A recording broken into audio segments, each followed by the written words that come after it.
Masayahin at bibong-bibo si Aya. 4 na taong gulang.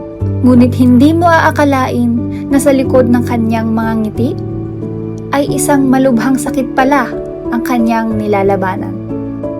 May lugan niya ako sa bukol ko Hindi ako maiyak, ayaw ko maiyak kasi matapang ako Kanta. Gusto kong sa Pasko, gusto kong gumaling.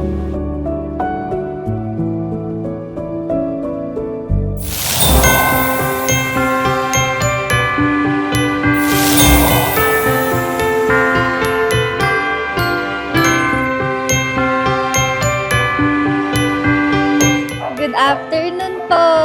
Hi, Aya! Hello po, ma'am. High five! Una kasi pong diagnosis ni Aya po ay lymphoma. Nakita po na stage 4 na po yung lymphoma niya. Sinabi po ng doktor na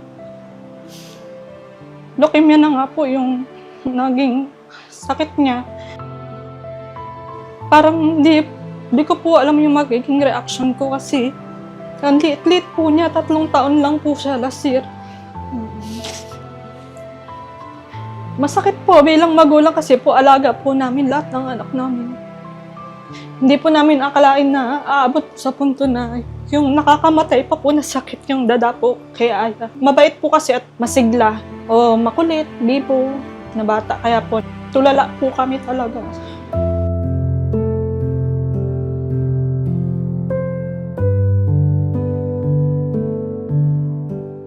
Yung mga unang buwan po namin, sobrang hirap kasi hindi po natin alam kung may papagamot ba natin yung bata ng tuloy-tuloy kasi hindi natin alam kung saan tayo lalapit Minsan kasi nawalan kami ng pamasahe. Lumapit kami sa barangay ma'am para mayatid kami ng ambulance. Ang hirap po pag wala kang pera, wala kang malapitan.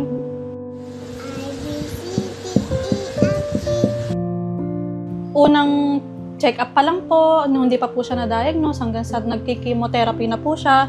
Kapag tinutusukan po kasi siya ng IV or mag-CBC lang, hindi po siya umiiyak talaga. Sobra po. Kaya po ang tawag sa kanya po ng mga doktor doon tsaka nurses, nonchalant. Oo, na bata. Kasi nga po, kahit nga po bone marrow, sa spinal po, hindi po siya umiiyak. Bilang magulang po, alam kong masakit po yun Kaya po doon po ako kumakapit talaga na lumalaban yung anak ko. Kaya po kami ni Papa niya, lahat po ginagawa talaga namin. Hindi ako maiyak, ayaw ko maiyak kasi matapang ako Kanta. Madalas nga po ma'am, di ba po, siyempre batang babae, ang laro niya, mga pang girly-girly, ganyan. Minsan po, nagtatanong po siya kung kailan daw po itutubo yung buhok niya. Ganun po, medyo nasasaktan po. Pinapalakas na lang din po namin yung loob niya na huwag ka mag-alala kasi haba yung buhok mo.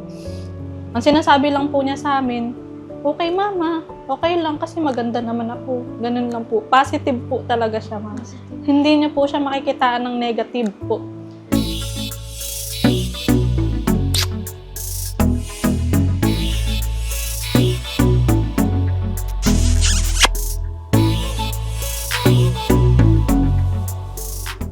Meron din po na ginagawa siya, yung bracelet po. Yun po yung naisipan ko na ibenta po. Kaya po, meron po kaming tinatawag ngayon na bracelet for ACOS po, para kay Aya.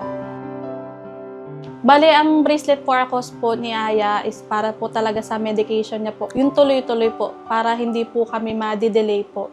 Bale, kung po yung malilikom ko po dun sa pera na matatanggap po namin sa bracelet for ACOS, itatabi po namin po yun. Dahil po 2 taon pa po yung bubuunin namin para po magtuloy-tuloy yung gamutan niya.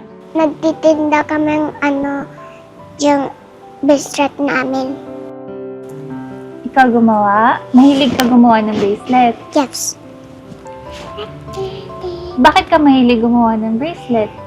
Kasi may binibenta ko sa order. Binibenta mo yung bracelet mo. Maraming bumibili. Nabanggit mo kanina, ma'am, December niyo po nalaman yung may leukemia po siya, no? Opo. Siyempre po, Pasko. Paano po kayo nag-celebrate nun? Diba? Simple lang po. Pang-pamilya lang po talaga. Opo. Pero lahat po kami dito masaya. Wala pong malungkot. Para po, nararamdaman niya po yung pagmamahal namin. Ngayon, ma'am, anong plano niyo sa Pasko? Bali, ma'am, sa Pasko kasi, balak lang din naman talaga namin na is dito lang po talaga sa bahay. Kasi hanggat maaari po, hindi ka pa rin po siya pinapahalubilo sa maraming tao. Di, sa Pasko po, ang plano lang po namin, simpleng handaan lang po talaga. Tapos may bigay ko lang po yung regalo na gusto po nila. Gusto kong sa gift sa Pasko. Gusto kong gumaling.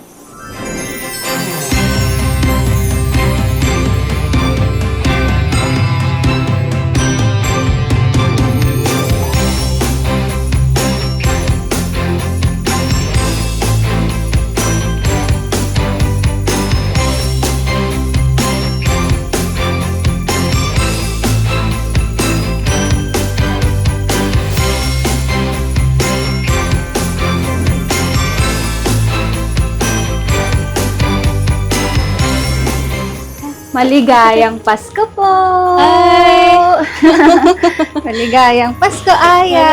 Ito po, ma'am. Merry Christmas po! Christmas! Maraming salamat po! Ayan, pinabalik po kami, ma'am, ni Senator Ah. Raffy dahil nakarating po sa kanya yung kalagayan niyo po nung nakaraang Pasko na hirap po kayo mag-celebrate dahil sa dinadama niyo po. Kaya ngayon po gusto po ni Senator Raffy na masaya kayo makapag-celebrate ngayong darating na Pasko. Kaya ayan po, binigyan niya kayo ng pang Noche Buena at may dagdag pa po ng mga groceries.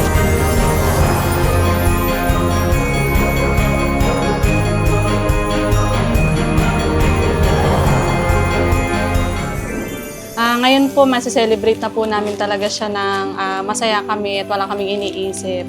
Ngayon po na nandito lang kami sa bahay, masaya po ako na hindi na po kami magsiselebrate sa hospital. Dito lang po kami sa bahay. Ikaw, baby, masaya ka? Happy?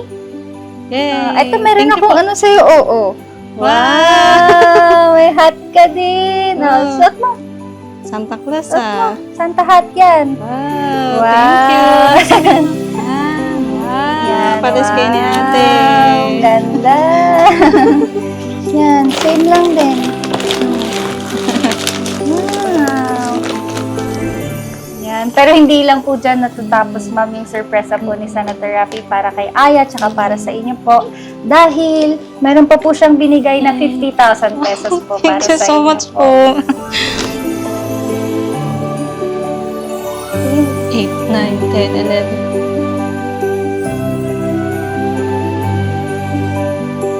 48, 49, 50. Hindi pa namin na-expect to kasi ang alam lang po namin, mapasaya lang po yung si Aya po. Kasi po, hindi naman po kasi kami nag-expect po ng mga material na bagay. Ang pinagdadasal lang po namin, ma'am, is talagang gumaling po siya. Matapos lang po yung chemotherapy niya. Maraming salamat po, Sir Raffy Tulfo. Thank you po sa Raptor po. I love you po. Maraming salamat po, Senator Raffy Tulfo. Maligayang Pasko! Yay!